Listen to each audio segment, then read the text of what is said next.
Hello everyone, my name is Christian. Welcome back to Tekpon. Today our guest is Billy, the right hand to CEO at Startup Wise Guys. Hi Billy. Hello, Christian. Good to be here. Please tell us what is Startup Wise Guys. So, Startup Wise Guys is a venture capital company. We have funds which invest in startups which we accelerate. So we run about 10 programs a year at the moment. And the programs are hybrid programs, which we run in sort of various cities, Bilbao being one of the big ones, Lisbon is a new one. So spread out across Europe. We also run a fully online program in Africa. Yeah, that's pretty much it. Okay. What was your role at Startup Wise Guys? Laughingly, it was executive assistant, but the way I describe it is anything from being Chris's right hand to being the company butler. I'm sure we can talk about this a little bit. What did you do, let's say, as the CEO's right hand? Well, it started very much as being sort of testing waters and understanding sort of what the company does and where I can fit and help in the company. So initially just being Chris's communicator, the one who's following his agenda and setting meetings and taking notes and just being his overall support. And that bit by bit developed into sort of taking more responsibility, being a part of programs and supporting programs and being on the sort of startup side, to being a project manager, for instance, of The Getaway, which you guys came to be a part of, or helping other managers or executives with their own ventures, so away from what Chris does. So, for example, with our culture and revamping our values and conducting the sort of grudge work on that side. So it's a lot of everything, which is why I describe it as being a butler, because at the end, it's what you're doing. But it's probably one of the most amazing jobs out there. How did Absolutely. you get to have this job? How can other people follow your journey? Yeah. What is the story? I got really lucky, is the answer. So I was in my second year of university. And I had just finished an internship in the summer at a business school, at the INSEAD Business School, of which Chris was an alumni. Mm-hmm. My mother also is an alumni, which is how the connection was made through the school. And I was looking for internships, and my mother posted in an alumni chat in INSEAD, "Hey, my son's looking for an internship. Who's out there who wants him?" basically. And Chris got back to me. So Razvan was the one that Chris put on my case. Razvan gave me a call, and we just spoke about what I could be doing, who I was, and sort of the discussions was around sort of becoming and being a PM, which I thought was awesome, but I was really looking for some sort of hands-on experience with Chris. And at that stage, I told Razvan, listen, I'd love to work with Chris, and that's what I want to do. And he came back to me and he was like, yeah, listen, you're maybe a bit too young, and you've got X and Y to work on, so not this time. And I thought, well, I'll go and do some consulting, which in my mind was sort of the path to go on and what was spoken about at university. So I went to do that for 6 months. In a sort of boutique consulting firm in Dubai. And then after those 6 months elapsed, got back in touch with Chris. He actually called me whilst I was in my sister's dorm room in London, which could not have been any more perfect because he caught me off guard. So we just had a very sort of normal chat, not prepared, no stress and anxiety as to what I'm going to have to show for myself, whatever. It's just like, hey, who's this? Chris? Okay, cool, let's talk. And we spoke for an hour and bonded pretty well. And I think that's the key, is that if you're going to be an EA to someone, if you're going to be someone's assistant, then you've really got to sort of work on that relationship and trust first. And from that moment on, we kept talking. He invited me to join one of the managers' retreats in Malaga, where I know you guys spoke about that in the last podcast you had with him. So yeah, just went there, met the managers, started butlering, and from then on it was pretty clear that was what I was going to be doing. And when exactly did you join the company? So officially in July 2021, but I was working and helping with young entrepreneurs, for instance, a little bit before, and helping Chris with interviews for his book a little before. So yeah. All right, let's take a quick break and introduce you to Dealfront. Now, we all know that getting through to decision makers can feel like breaking through a fortress. But picture this, a tool that not only promises but delivers. Imagine if your sales and marketing team could target ideal fit leads and close deals all within a single platform. And that platform is Dealfront. How is Dealfront different? Its revenue engine is fueled by live European data in multiple languages, providing you with insights and access that other tools simply can't match. No more struggling to find the right decision makers. With Dealfront, it's as easy as few clicks. Here's the magic. With Dealfront, you can harness 3 layers of data: market signals, web visitors, and EU company databases. And there's no need to worry about compliance. Dealfront meets Europe's strict standards, ensuring GDPR compliance and competitors can match. Ready to revolutionize your approach to leads and deals? Grab your free demo today at dealfront.com. That's DEALFRONT.com. Don't miss out on the future of successful deal making with Dealfront. Thank you so much, Dealfront, for sponsoring this episode. Now, let's get back to it. Can you let me bounce back these questions to you? Because we are both EAs, and I think I'd benefit, and others would also benefit from hearing sort of the flip side of that. What about you? Yeah, I can also talk about it briefly. I want this episode to be about you, but I'll also share my story in short. Yeah. So I was looking for a mentor after I finished high school. I said I want to find a mentor. I had many failed attempts with wannabe gurus and stuff like that from local Bucharest. And I applied to a lot of marketing jobs. I wanted to work in marketing because I had some successful pages on Instagram and TikTok. And most companies, all of the companies said, Christian, you are young, you want to learn marketing, you have good attitude, you are kind, but you don't have any experience, so we cannot hire you. And then I applied to a job to Tekpon. It was something like content writer. It had nothing to do with what I was going to do actually. But Alina, our COO, saw me on one of the TikToks in Romania, which was really popular. And she remembered my face from doing personal branding, but that was B2C. Yeah. And she said, I know this guy, let's give him a chance. Let's invite him to the interview. Yeah. And I was really humble. I was really honest. And they liked my attitude and said, we think we have this Western mindset, not that, let's say, communist mindset, that attitude is more important than skills. And you can learn anything if you are kind and if you respect your colleagues and if you want to learn, if you want to listen. Yeah. So let's work together. Then I started working as a social media manager. Didn't have that much success because it was B2B and I was really used to B2C. They said, Christian, we don't want to fire you, but you need to do something else to the company to provide value. I did a bit of website managing to create reviews, profiles on the platform. And then slowly the relationship grew from there. We went with the whole team to Barcelona to a conference. And I was really used to doing this, let's say, to start this conversation and go to every stand, every networking possibility. And then it was like my real personality showed up, because until then I was really shy and with the team and really serious and stuff like that. But then in Barcelona, I did a lot of connections, a lot of photos, a lot of videos, and they realized this kid has potential, and the relationship grew from there. So I really connected with Alex, exactly what you said with Chris. Then started working closely. We traveled only the two of us to conferences. We built a lot of good network. And it basically grew from there. If I look back, it's just like 1 month passed. He said that because I didn't want to go to college, my punishment is to write a book. So this is why we wrote the book. And we did a lot of crazy things together, and I'm really happy and grateful. And as you said, it's also a bit of luck. It's also our the fact that we tried, but the connection and that chemistry, we cannot fake it. So this is my experience in short. I love that you mentioned that you were a little shy at the beginning, and I find that it's a role where you're not allowed to be shy.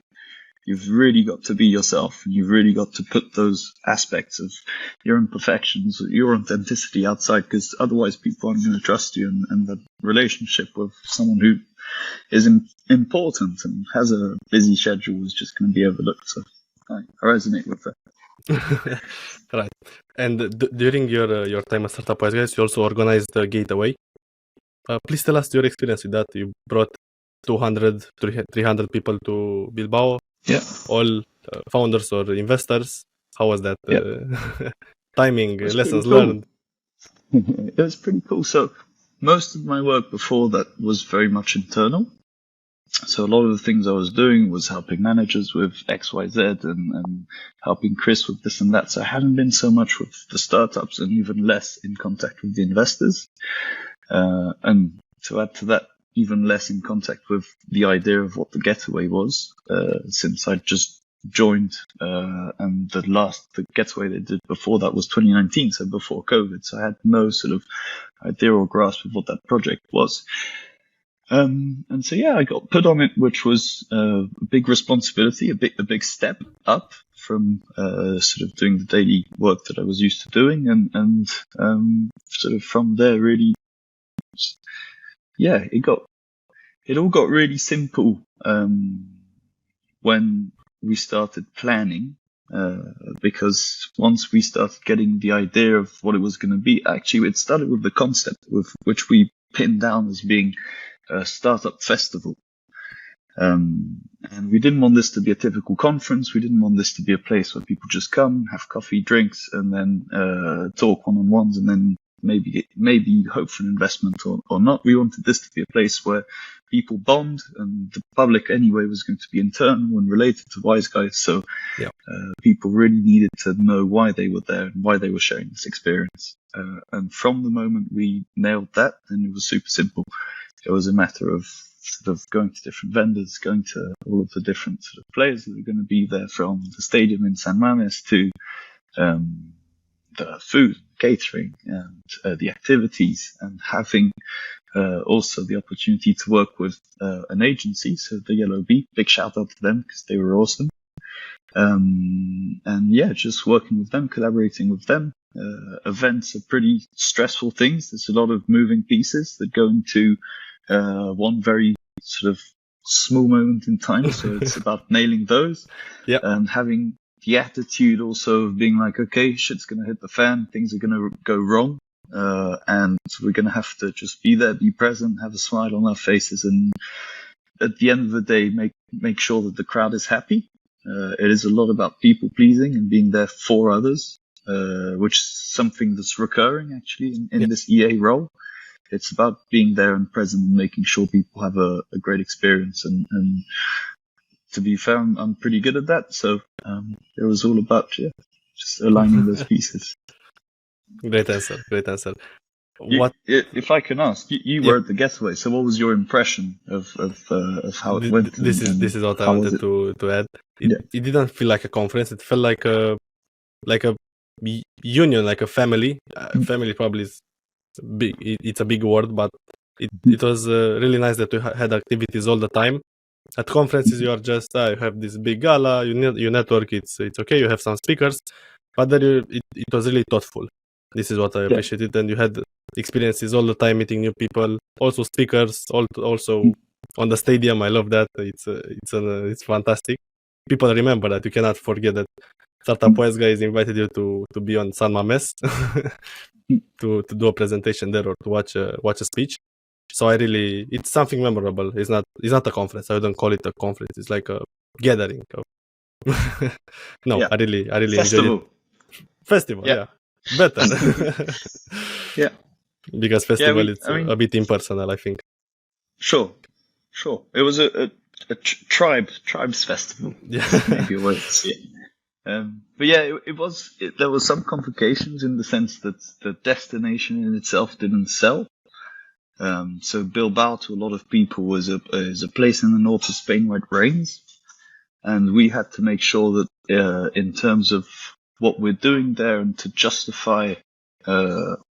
simply justify the price. So flights were expensive and hotels were really expensive. So we had to work to the best of our capacity to make sure that people, and this is kind of some dark psychology behind it, people don't have the time to be bored or think about how bad it could have been. And we had to keep sort of the activities flowing and people happy around. And if that was just giving them a glass of champagne and giving them a couple pinchos, a bit of food, then that was what had to be done. But yeah, it was great to see everyone come together, especially not having met most of the people before. It's great to see investors and the startups and the employees together at the same time. And guys like yourselves who are sort of naturally a part of the ecosystem because you haven't been accelerated. Yeah. And just see how everyone's energy just comes together in a place like San Mames, which is red and fit pretty well.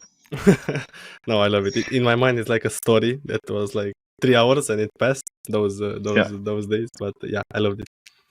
Do you have any lessons that you learned or something that you can share in your journey? The getaway or in general? In general, at the Startup Wise Guys, or your advice to people like us that are young and looking to get an internship, to start working somewhere, to evolve.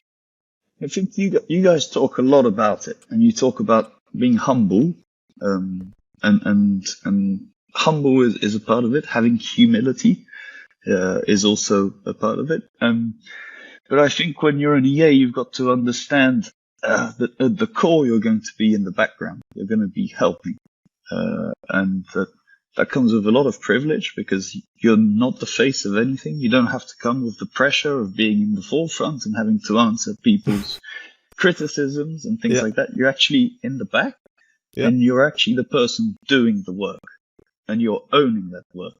And that was the most beautiful thing for me, was that I could be a part of these nice big projects without being the person who has to answer for everything. That also means you don't get all the glory at times.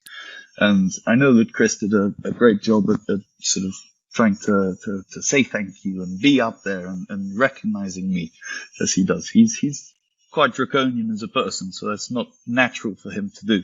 But as an EA, you're going to be in that backseat all the time, and that comes. You're not going to get the thanks all the time, and you're also not necessarily going to get the shit, or you might get a bit.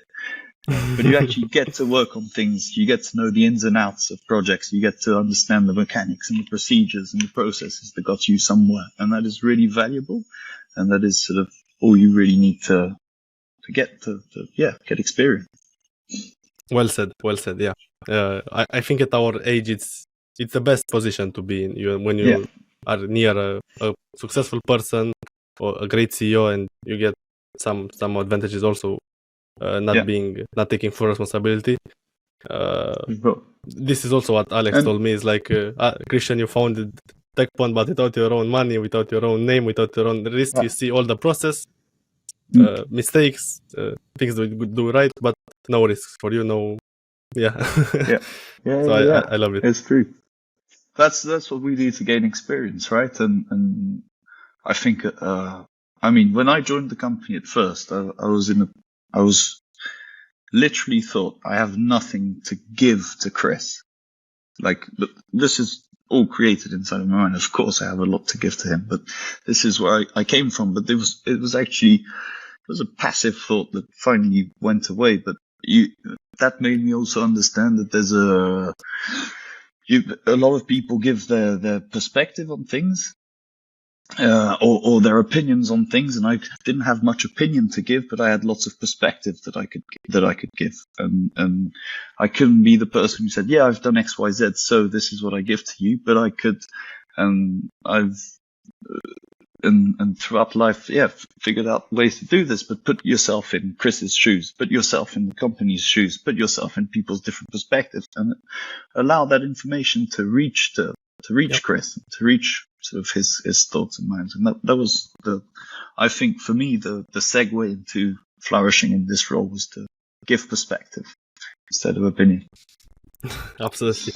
And now the big news is that you decided to leave Startup Wise Guys and focus on another journey. I'm curious to know why you did this, and what are the future plans? But have I really?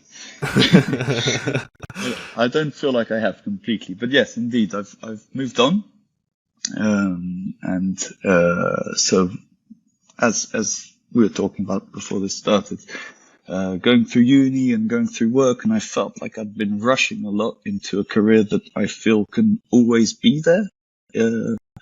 in life, and throughout a lot of my years in university and in my job, I felt like there's a very physical aspect of who I am that was being really ignored, and that often came back into sort of my inner child and my job. And yeah, the kid inside of me saying, "You love rugby," and you turn that page so fast, and time's ticking. And I was 22, going on to 23, which I am now, and trying to figure out, am I going to regret not making a step towards what I really love at the core?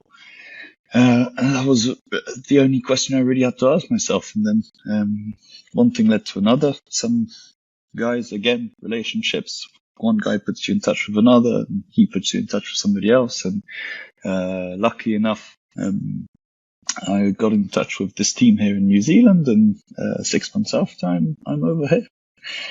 Yeah. Wow, what a story! I think there's a saying that it's better to regret the things you've done rather than those that you haven't done, because for sure, I don't want to live with the emptiness. Yeah. Not now. Absolutely. Let's talk more about the startup wise case. What do you think they are looking at when looking to invest, or getting investors, or Yeah. what can you share for the community, basically? Since you've been at the Getaway, then you'll know firsthand that what binds the company together is the people. And so when it comes to investing and understanding who we want to put, who we're willing to take our money and risk our money and be with, and it's all going to come down to the founders, the team, the people, their culture. And in the end, if it's going to be an investment wasted, then it's going to be a relationship built. And I loved, actually, you said this to me at the Getaway, and you said, it doesn't matter what the book costs. It costs €1, but it's €1 for one relationship. And I was like, wow, that's a great way to fucking look at it, because we've got a lot of startups in which we've invested. And one of the guys was at the Getaway, Zitty City. So their startup went to, declared bankruptcy, but it didn't matter. The relationship was established. They've created something new from it, and we're there to back them, and we're there to be a part of their journey still. So first and foremost, the people. Yeah, I know this is also Chris' mindset from the podcast. It was really impressive that I asked him how to build your network, and he said, give to others. It's simple, yeah? But in our egotistical mind, it's just for myself. How do I gain more? But actually, is the total opposite. I guess those were my main questions. I love to discuss more, but maybe you have some ideas that we can share. For sure. I want you to share with me, because to me, this is a podcast about EAs. It's not a podcast about me. I want to know a bit more about your experience and what's tough, because there are tough aspects to our job. And I want to know for you, obviously it's midnight where you are. Maybe timing's not something you think of, but what's tough about the job? What's tough about showing up every day, being there to help? I think one thing that it's hard for people is to put their ego down, because when you are the right hand of CEO, you have to accept that you know nothing and you want to learn. So okay, you have an opinion, you can share it, but it's better to listen to the others. And as you said, you collaborate with so many managers or partners or investors, and you have to be willing to listen, to take notes, to be out there. And from after a couple of months, you just shine. So at first I thought that I was an introvert, that I couldn't sell ever, that I couldn't build relationship, that I can just do copywriting from my own desk or do programming or stuff like that. And for 1 year I was just listening to Alex, getting into calls with him, traveling with him, and just seeing how he acts, how he does things. And then from one day I realized I'm good at building relationship, at helping people, at making them smile, at basically being a good human and a good extrovert. And people say to me, you are an extrovert, or you are the king of networking, or something like that. And I'm looking back at high school, I was one of the most introverted kids in high school, and I couldn't believe it. So one day I realized when I was younger that the best time to learn is when you are young. The brain develops until the age of 25 to 30 really fast. Then, of course, neuroplasticity, it's always there, but it's harder. And I want to say that the changes that you see are unbelievable, because it's like 3 years passed, but like a couple of months, and the things that change is totally amazing. Also for you, when you do something that you love, it's yeah, for sure. And I like that you bring in the introvert extrovert thing, because and of course it's on a scale. I was always the extrovert at school. I have 3 sisters, so from the family environment, you already have to be in what I thought was chaos. So you've got to have a voice. You've got to be out there. And I think for me, it was the other way around. I was working so much alone at times when I was with startup guys, because you don't have a team. You don't have, hey, let's split the work. You're going to do this. I'm going to do that. It's like, okay, things are coming down, and boom, you're at the bottom. And I found the introvert inside of me. I found the person who could go 4 hours into a focus time. And then I realized the importance of having a voice, and that is what, in the end, allows you to be an extrovert. It's figuring out sort of what your role is and how you're going to communicate that. And so, yeah, other way around. Great topic. Yeah. I think we have similar experiences. We talked about on LinkedIn sharing the bad experiences of having cool bosses. Yeah. Right. How do you see yourself in sort of in this relationship? So obviously, I think you're now managing partner. So what is the future for you? How do you see your role being in your relationship with Alex being? I see that him fully trusting myself and allowing me to do everything that comes to my mind, and trying and allowing me this freedom, which from many people from Romania is not that often. So they want to, it's the mindset of controlling people, of being always there to do this, do that, not just, okay, you do whatever you want to do, and this allows people to grow. So yeah, the future for me looks really good. I want to help him with everything, become like still right hand to CEO is my preferred position. Help him with everything, have all the data, learn everything, because people also want to learn. They're not all the people want to be there to listen. Some people just want to do their job, and that's okay. They want to be a good developer or a good I don't know, somebody in the team. But once you have the feeling that you want to grow and you want to be a founder in the future, or a CEO or head of marketing, anything, you have that willingness to learn and be there. It's an attitude, isn't it? You said it by the future's good, and oftentimes you don't hear a lot of people say the future's good. People can be a bit pessimistic. Then it opens so many doors to just be smiley, be like, yeah, it's gonna be all right. I'm in good hands. So I'm looking forward to keep on looking. You guys are pretty awesome. So thank you. We also love what you're building, and I told you, from all the conferences that we attended, the Gateway is something completely different, and I think you're also doing another one this year. So looking forward to that one. I can't say I'm not part of it. It's an idea. Yeah. But so for but you said that at one point you thought that you advanced too quickly with the career. Cool.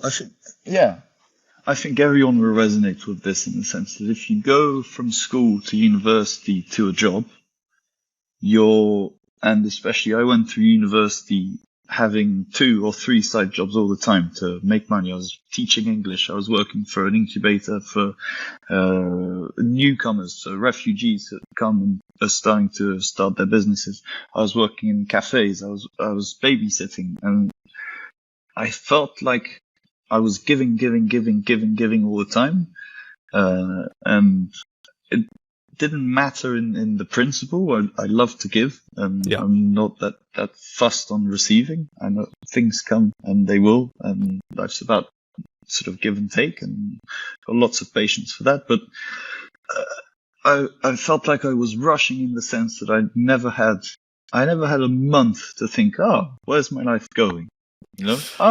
What's the big picture? What am I looking at?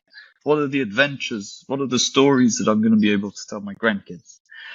And being at Wise Guys and being in a company that's so open to letting you be who you want to be, and really accepting of that, and in fact pushing that agenda that we all need to bring our authenticity at work, and we all need to find who we are so we can give the best of ourselves.